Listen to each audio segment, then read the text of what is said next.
Hey there, REM-PCs. Welcome to Rules of Cool, where we interview very special guests, creators, gamers, designers, and world builders. I'm your host, Rem Alternus, and today we're going to talk about comic books, but not just any comic book, Coddlesworth's Clockwork Circus, a steampunk fantasy graphic series. Danny Oliver, the creator of Coddlesworth, was kind enough to donate a physical copy of the first issue to one lucky winner during the stream. Type in hashtag REMPC in the chat to get your free entry.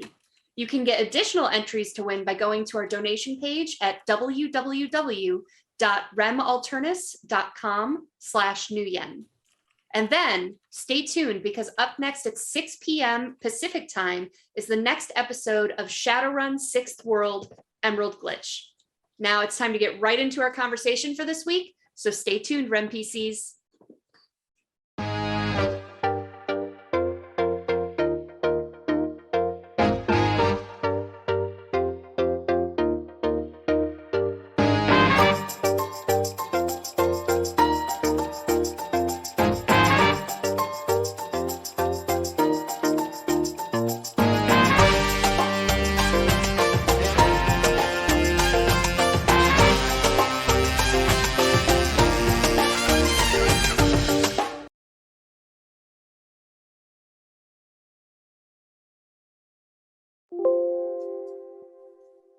All right, well, welcome back, everyone. I'm here with Danny Oliver. Oop, we need to change those names. Danny Oliver and Ava Rogers. Danny Oliver is the creator of Coddlesworth's Clockwork Circus, which has its first issue out on our Etsy store right now, which is remalternus.com/Etsy. And then Ava Rogers, who is working on the crowdfunding campaign for issue 2. So thank you both for joining me today. Hey, thanks for having us. Happy to be here. So I would like you guys to kind of introduce yourself and talk a little bit about the idea for Coddlesworth, or Ava, for you, how you got involved. So Danny, let's start with you. All right, well, hello, I'm Danny Oliver. I am the creator and writer of Coddlesworth's Clockwork Circus, along with my partner, Alicia. Came up with the idea, and then I'm doing all the writing for it. And it's just a sort of passion project of mine to get this story written and then illustrated and then out to anybody who wants to read it. And that's the long and short of it. Awesome. And then Ava, how did you get roped into all this? Well, I became a core member of the team. Let me try that again. I became a REM core member, mostly because I got really excited about REM and everything we do. And so I believe it was you approached me and was like, you got this thing that's finishing, come work, do this. And I've just kind of done everything that I can get my hands on for REM. Yep, it's hard to slow you down. Can't affirm. And now I'm the crowdfunding director. Yay! You've done an excellent job so far, and I'm really excited to show off what we've got coming for Coddlesworth. So Danny, I want to hear everything about this comic book. Where did you? Let's start with the art, because the art is just phenomenal. So who is your artist, and where did you find them? So the lead illustrator for Coddlesworth's Clockwork Circus is Slobodan Jovanovic. He's a Serbian artist, and I found him. I was playing in a Dungeons & Dragons campaign. I don't get to play that often, so when I actually got to play in a campaign that reached a conclusion, I was super excited about it. And so I talked to the dungeon master of that campaign, and together we decided to pool some money together and commemorate that in art. And so I went out to find an artist that I felt would be able to put that together. And in doing so, came across Slobodan Jovanovic's art. And I was just amazed at the crispness of it, the clarity of just the boldness of the line work. And so we hired him, we commissioned him to do that artwork. Later on, when I wanted to start actually doing some of the illustrations and concept work for Coddlesworth. I reached out to him to do some of that, and he did. And I just loved it so much. I asked him to be the lead illustrator for it, and he agreed. And now it's almost a partnership. I do the writing and I'm directing the story, but he comes back and lets me know what works in this medium of graphic storytelling and what doesn't work. So, and there are definitely some changes that we have to make a little bit here and there to the script to make it work and to make it pop. So I really feel like it's become more than just I'm writing something and paying someone to illustrate it, and more of a collaboration. And that's been really cool. Neat. That's awesome. And it's not just the two of you that work on the comic book, right? Who else is a collaborator that helps bring the physical comic book to life? So when the colorist is Kurt Michael Russell, not Kurt Russell, but Kurt Michael Russell. It's a different person. And I just really enjoy how he brings some of those illustrations to life. Unfortunately, it does cost money to do all of this. And so we haven't been able to get color for the actual pages within the book. So it's been limited to the covers so far and to some concept pages that we've done. I'd really like to employ Kurt to color the entirety of the book, and we'll see when that happens. It will happen. One day it will happen, but we'll see when. And for lettering, I have Matt Krotzer, who is a letterist that was recommended to me by Boban Slobodan. And he worked with us to not only go through it and just do the lettering, which is really important. We initially, Boban was doing the lettering, but one of the reviews kind of said one of the weaknesses of the test issue that we had sent to reviewers was the lettering. And so we hired Matt, and he fixed anything that was not popping out the right way, and he just made it all work and made the lettering go really well. It never occurred to me that, it was more than just put words in bubbles.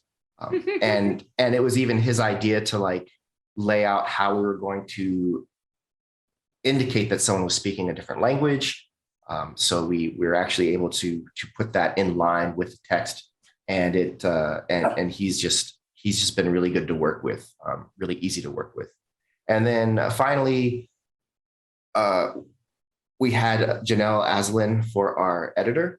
And I say had, unfortunately, she got picked up to do American Dolls or American Girl Dolls. Like they have a story thing that they're doing. And they have a non-compete clause in their contract. So after finishing up issue 2 with us, she actually had to step away from the project. So that's very sad. That's a very sad thing for us. But we did have her for the first 2 issues, and she really helped with the storytelling, with getting all the layouts done, and just using her experience. She used to work for DC Comics and then also for Disney in the past. And so she was able to bring that experience in and really help us make the story flow in a way that's tight and moves, but keeps all the storytelling elements.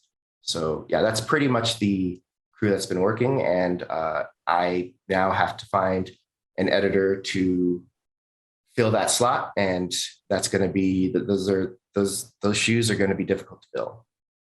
Well, from the reviews I've seen online when posting the cover and stuff like that and getting ready for the issue 2 Kickstarter, a lot of feedback that we've gotten is that the art, the cover, it being the thing that was posted, I think someone said is leaps and bounds ahead of anything mainstream that is out there right now, which is a huge compliment. So hopefully we'll attract some really powerful talent for that. And congratulations, because that's a heck of a compliment from the community. So you kind of touched on this a little bit with Someday We'll Get Color. What does it cost to produce a comic book on average, would you say? So that's really, there's not an average because there's so many factors that are involved. So I am not an illustrator. I am a visual person. I do visual art, but I am not an illustrator. And so I cannot illustrate my own comic book. And that means that there's a monetary cost for me to produce the comic book.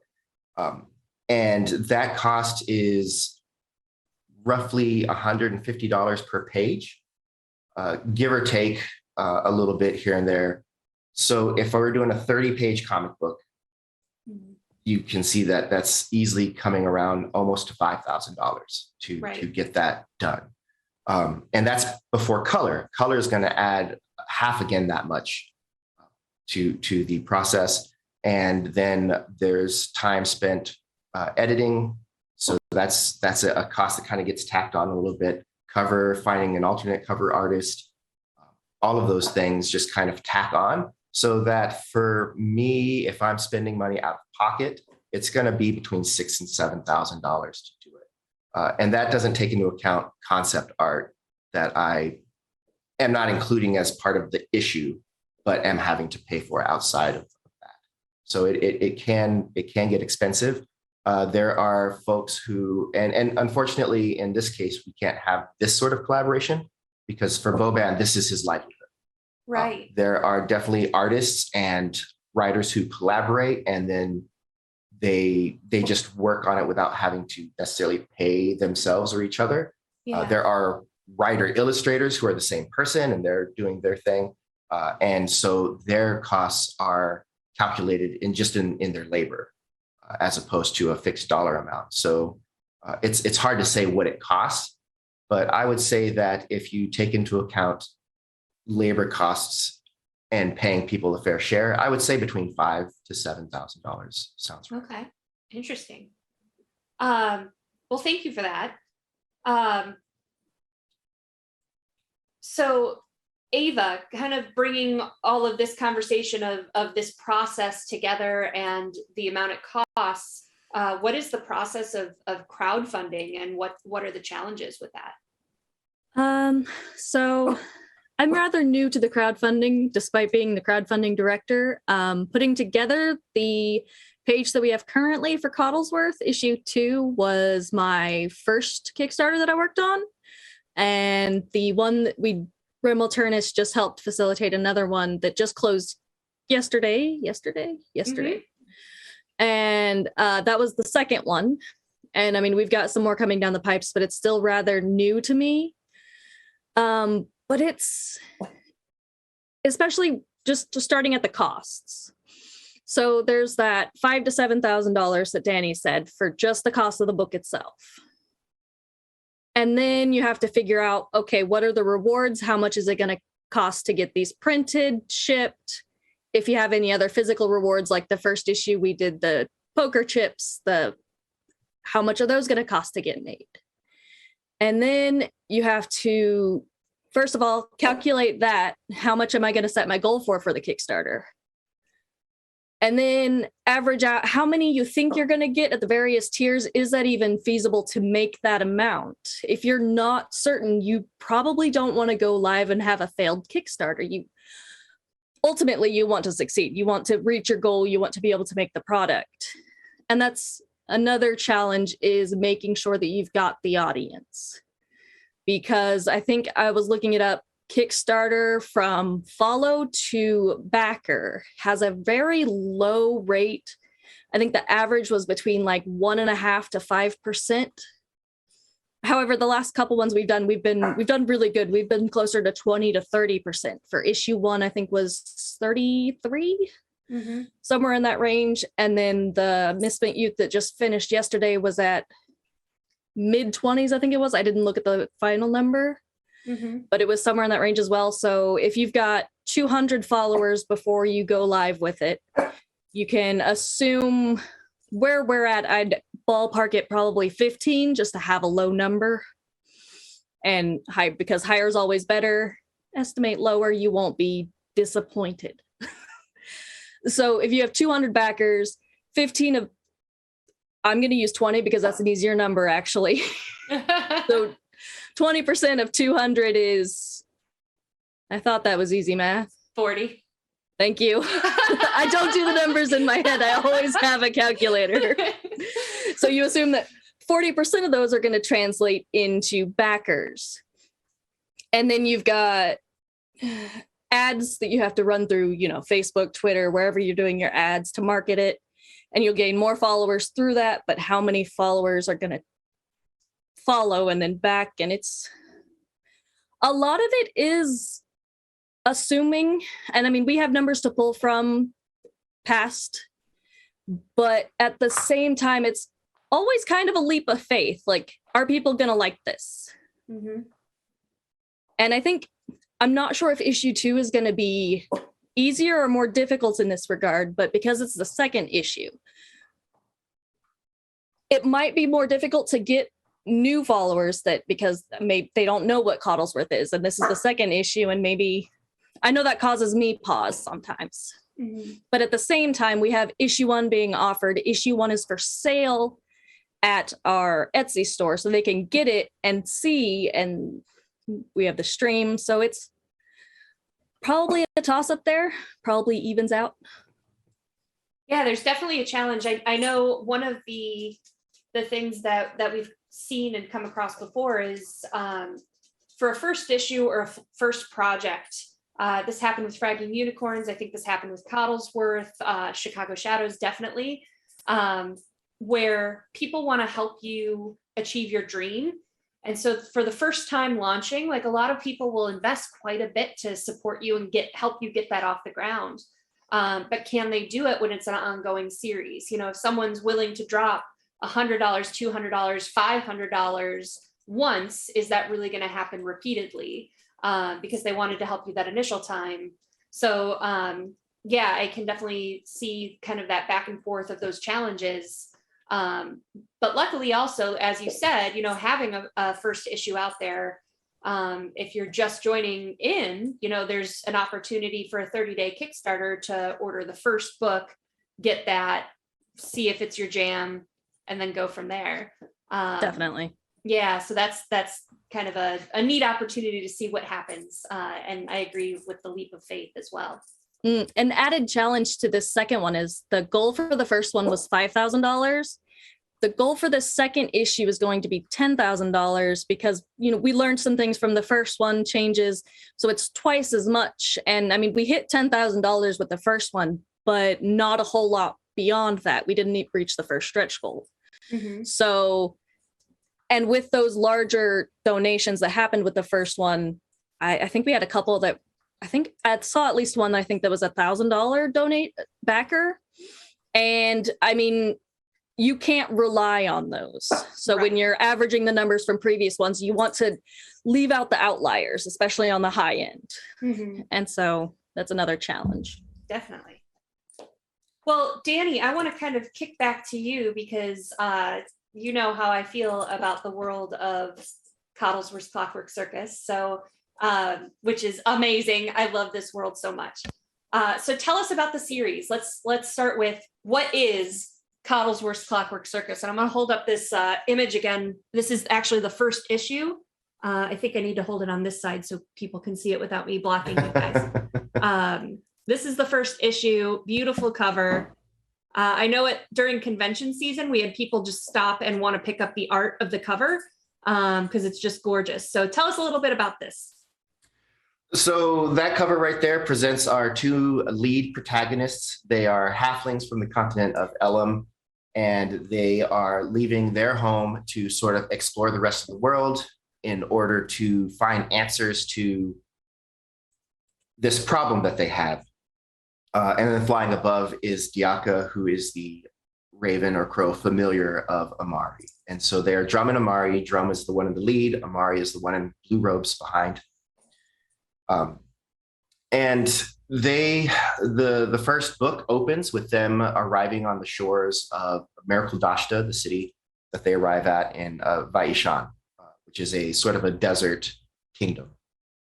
And yeah, they've got with them a large tome that Amari has, and this tome is causing them issues back home, and they are trying to determine if they can maybe find some place where they can learn about the stuff that's in the book. It's kind of beyond their knowledge. And so the idea is that, they fish out of water. They're trying to learn about the wider world. They've been cut off from the wider world for thousands of years. And the adventure follows them as they meet up with a traveling Clockwork Circus that takes an interest in them for reasons. And so they end up earning the patronage, so to speak, of the owner of this circus. So they will be able to travel around with this circus so they can find these answers. And that's, in a nutshell, what's sort of going on. This is a steampunk world. Like I mentioned, an airship. So there is a level of technology, but there's also magic. And magic in this world is relatively new for the people outside of this continent of Elam. And so meeting some people that have the ability to employ magic at the level of expertise that they do is one of the things that interests the proprietor of this circus in them. And so, yeah, the adventure is going to follow them as they together try to learn about this book and also deal with the greater changes going on in the world that didn't have magic and now suddenly has magic.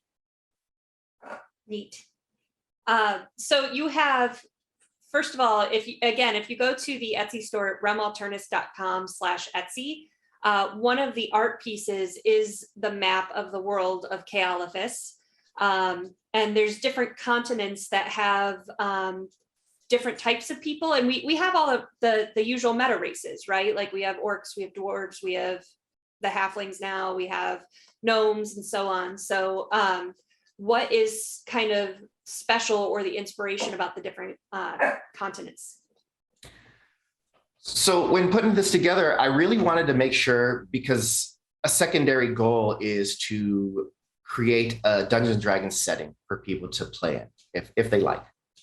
This whole idea comes from my experiences in playing Dungeons and Dragons. Drum, Amari, and several of the other characters throughout the series are characters that come from Dungeons and Dragons campaigns. That is not to say that this is just a rehash or retelling of one of those campaigns. This is definitely a completely different and new story that I'm trying to tell. And because I want to put it into a Dungeons and Dragons setting, I really had to make sure that I at least included all the core classes and races from the Dungeons and Dragons book. However, I just didn't want to put them in the same way. So there are definitely changes. And those changes, a lot of them have to do with the history of the world. So present time, let's go back 3,000 years ago, there was a cataclysm of some sort. The reasons and the whys and the hows are sort of lost to history.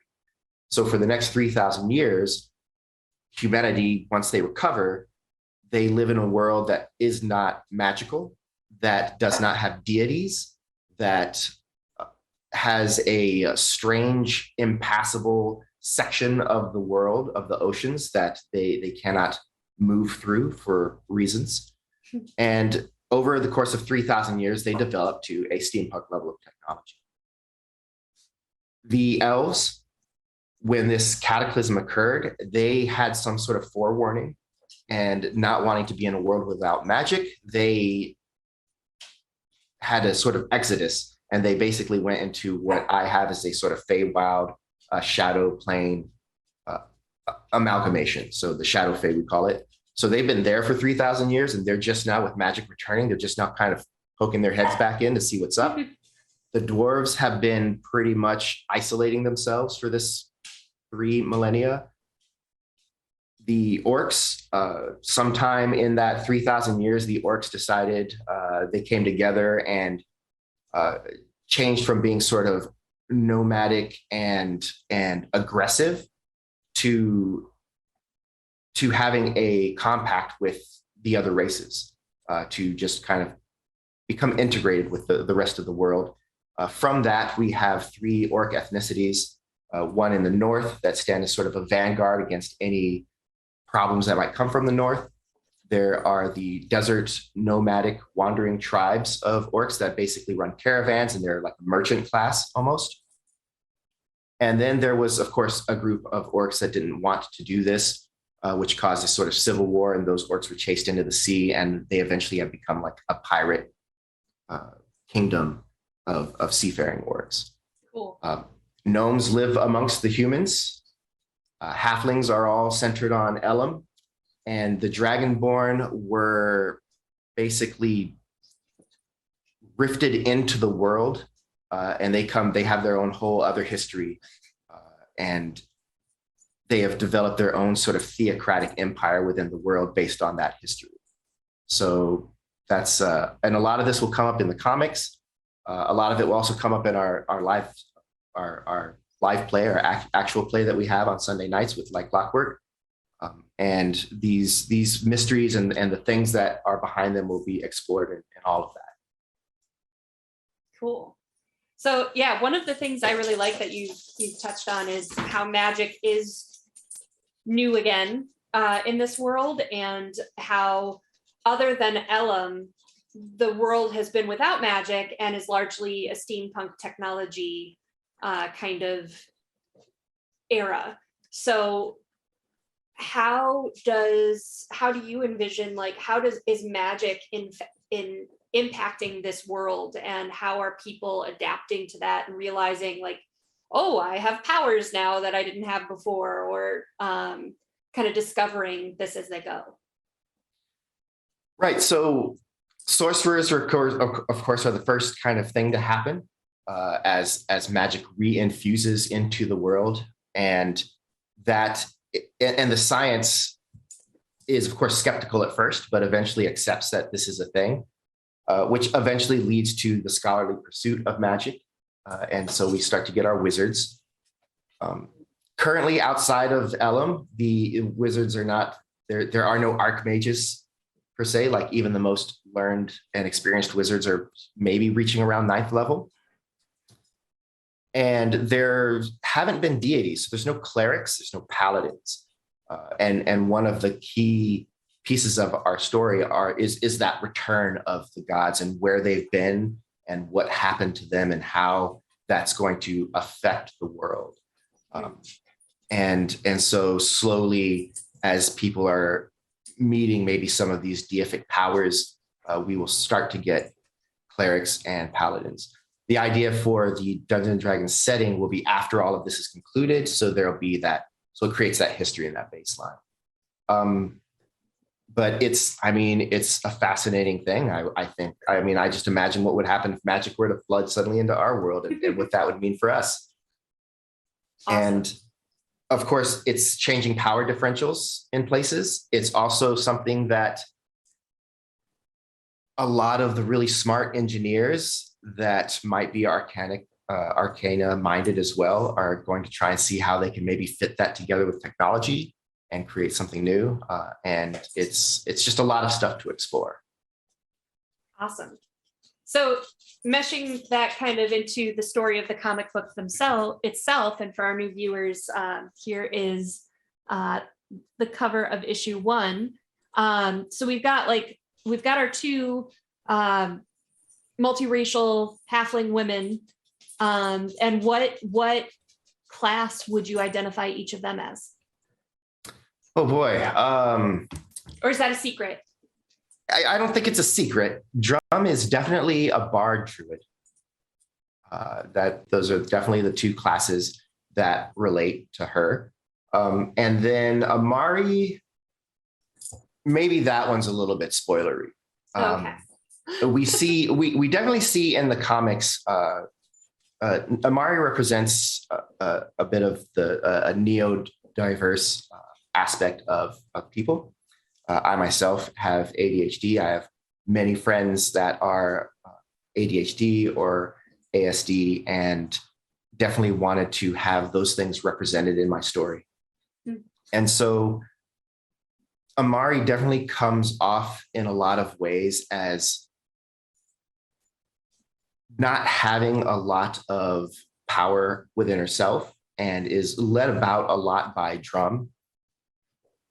but then we see that she's actually got some things going on that set her apart. And so those are some of the things that we're going to explore, like where that comes from and why. But that is definitely part of the story going forward. Awesome. So as you've kind of talked about the world, the races, the magic reinfusing and stuff like that, as you've been building this world, what is your favorite part so far that you've uncovered or explored or defined? Oh, wow. Choose your favorite child.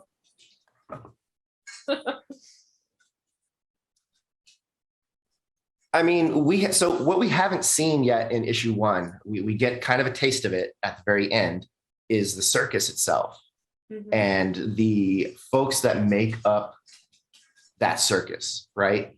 It is a Clockwork Circus, so there's not a lot of live performers in the circus, but that doesn't mean that there's not a lot of characters that are involved with the circus. And also, as we learn, there are other things kind of going on in the background of the circus as well. So I'm really excited about the characters that are part of the circus, from the owner proprietor, the Coddlesworth, and the flesh and blood performers and what they're doing, what their role is, and the crew, the engineers that have to make sure that all the mechanical clockwork parts of the circus are running, their airship, all of that is really exciting to me. And I also enjoy the challenge of trying to make sure that I'm fitting into both stories. So the comic book itself and the actual play references kind of to each other, so that what's happening in one gets reflected in the other, and what's happening in the other can then be seen by the players in the book later. So, for example, the open graveyard, that is totally, the players made that happen, but that is, and the events that happen there, I do want to see those then reflected in the comic book in some way, even if it's a small way. Cool. That's really neat. So Coddlesworth Clockwork Circus, issue 1 is out. Issue 2 is coming to Kickstarter. The pre-launch page is actually up at remalternus.com/kick. So you can follow along and be notified when the project launches. Or if you want to get issue 1 now, remalternus.com/Etsy. But how many total issues are you planning, or do you not know yet? 36 is what is currently planned to tell the entire story. Wow. So that is six issue arcs. And it could be more. It will likely not be less. Cool. And so part of that means I have to get on it, because if we're at this current pace, which hopefully is the slow pace because we're at the beginning, and as we gain momentum, it will go faster, because I know Boban can illustrate much faster than we've been moving. Excellent. Yes. Good to know. So we can get them done faster. But if we don't, then I don't want to Robert Jordan this, Fair. So yeah, folks can, this story will be written. I will do this, but to get it done faster, getting folks on board and passionate about it as well is going to be important. Excellent. So we want to stick to more of a Brandon Sanderson time frame, about 1 a year until you do the 4 secret ones in 1 single year. Yeah, and then just stay on that schedule for the rest of the time. Awesome. So I kind of want to switch gears. We've talked about the comic, we've talked about the Kickstarter. So what is Like Clockwork? What is Like Clockwork? Like Clockwork is our actual play, Sunday nights at 8 p.m. Eastern, 5 p.m. Pacific, and times in between and times outside, depending on where you may be in the world. And that is on Twitch TV /Master of Rem. It is the actual play that is serving as sort of a companion to the book. So it's a parallel story that's happening around the same time, starting off in the same city, and kind of following some similar pathways. I have 6 players originally started with us, and each of them kind of have their own pre-stories that they come in to form this sort of group, and they are navigating the issues that are arising from this return of magic, the powers that be, people who are in places of privilege and able to sort of really leverage their positions of authority and power to make the most out of these changes. And not all of them are good. And our player characters are people that have individually kind of gotten in the crossfire of that, and that has ultimately brought them together and set them on a path to discovery and to learn themselves what's going on in the world. And go ahead. I was going to say, and we just finished our first year of playing, and at the end of that story arc, there has been a split.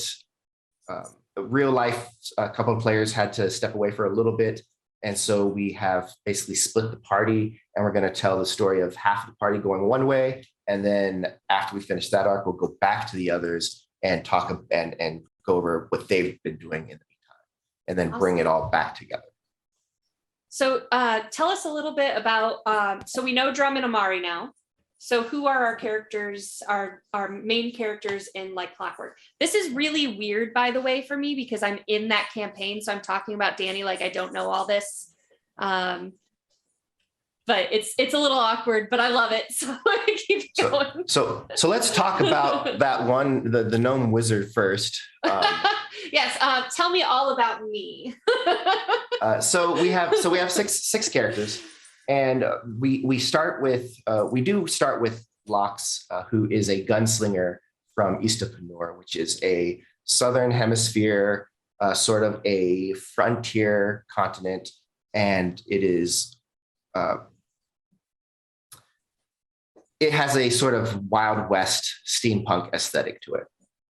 And Lox is basically placed himself against the train barons who are trying to take land and expand their business across the continent. And through his own actions, he gets kind of caught up in things and forced to work for his enemy, which culminates in them forcing him to make a delivery to Danon, which is a whole other continent.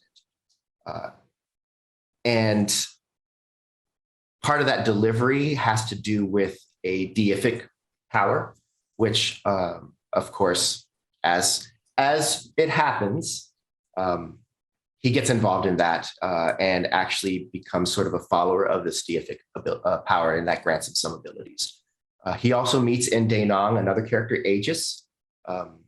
And Lox is played by Randy Alvarenga, who is a brilliant and wonderful person.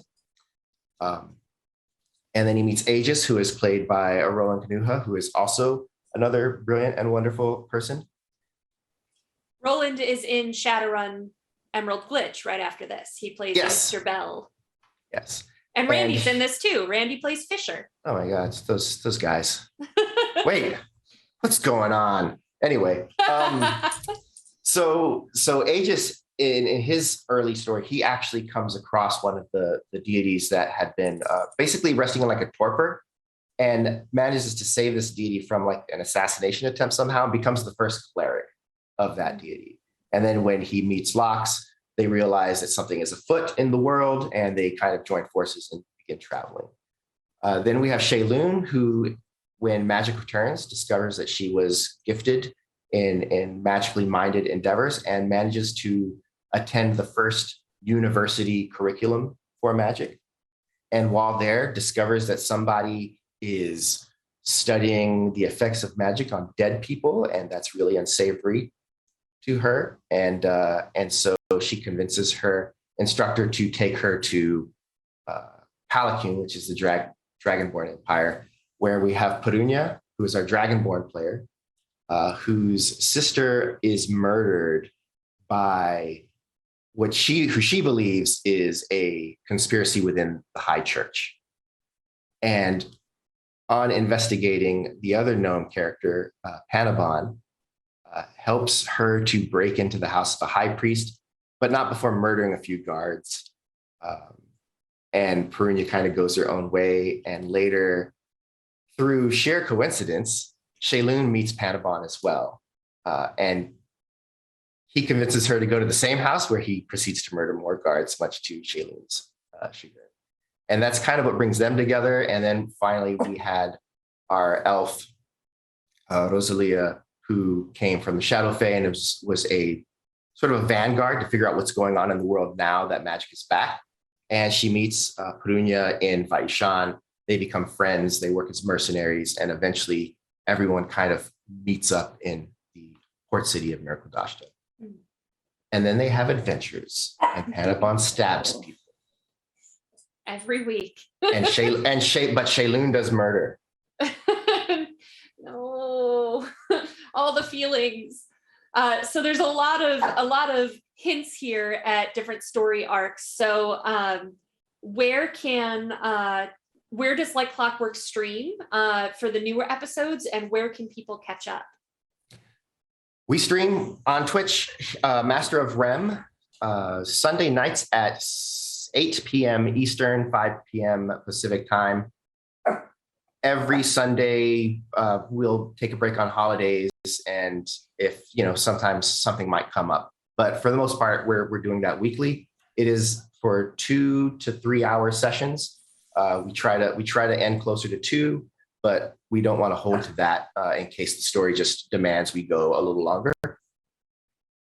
And then if you want to catch up on the previous episodes, you can do that on the Rem Alternus YouTube channel.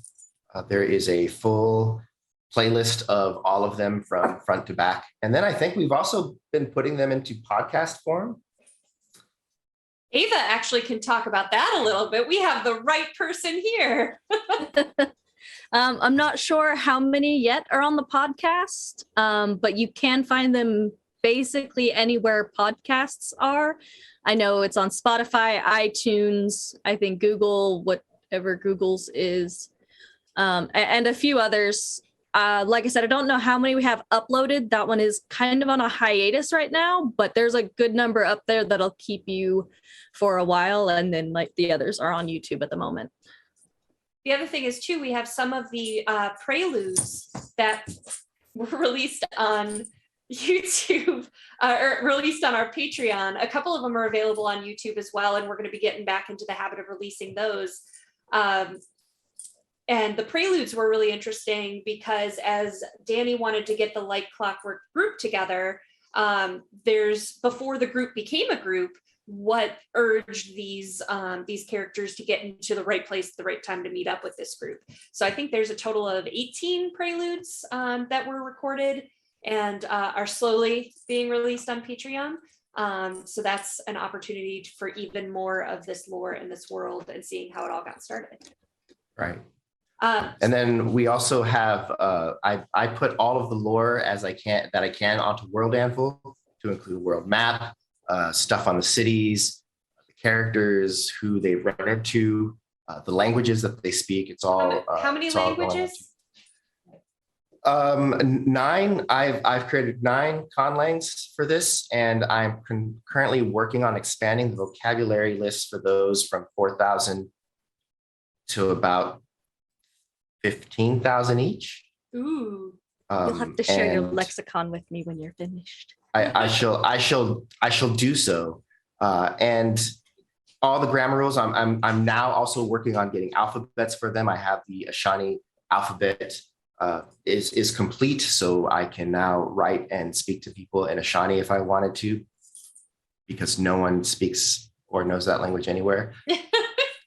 But eventually we'll have languages or alphabets for all of the other languages as well. Yeah, it's a big project, and just something that I just keep plugging away at every day. Excellent. So as we get close to the end here, we talked about a lot of places people can go to find all the different pieces of this world, this comic book, and the D&D actual play. So can you touch on again, where can we find more, or is there one location that people can go to find all of this in case they can't retain it right now? So really easy. www.clockworkcircus with a dot between the C and the U from circus. So it's the US. Circ.us. Circ.us. So www.clockworkcirc.us. And that will take you to sort of a splash page that has the links to the Like Clockwork on YouTube. It has a link to where you can purchase the first issue of the comic book, to the notification page on Kickstarter. It's got links to the reviews that were written on the first issue from Monkeys Fighting Robots and Comic Book Yeti and World Comic Book Review. It's got, and then a link to the main World Anvil page so that you can then try your best to navigate through to see all the different things that are there. And eventually, hopefully one day it will be organized in a way that really makes sense and really helps people to get a sense of the world. Excellent. And as gamers and creators and world builders, World Anvil, if you haven't gotten to experience that, it's a great place to kind of see what they have to offer to organize those big brain thoughts on creating an entire world. So Danny's been very supportive of their work there. Yeah. Great. Go ahead. It's got a lot. It's got a lot of functionality. You can create your timelines, you can create your calendars, you can create maps that have points on them that you can click on to either open articles or move to new maps. It's got family tree stuff. It's really robust. Cool. So that's where you can find all the Coddlesworth stuff. Where, once again, or I guess for the first time, where can people follow you if they want to learn more? Follow me at Coddlesworth in all the places. I'm most active on TikTok these days.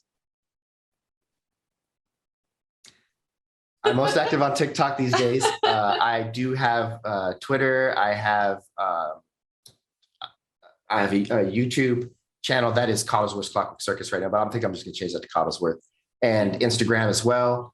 And I am eventually one day I'll get it together enough that I will be able to start posting on all of those things. But I am putting stuff out on the YouTube channel now, music and gaming related stuff there. And yeah. Great. Well, we're getting close to the top of the hour, but it was lovely speaking to you both. As always, good luck with the Kickstarter, and can't wait to see what's next for Drum and Amari in Coddlesworth's Clockwork Circus. Yeah, me too. Thanks for having me here.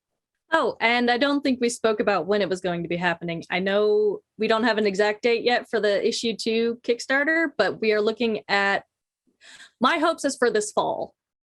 It will happen this year. Excellent. Yeah, and you can follow to get all the notifications at remalternus.com/kick. And we'll be right back.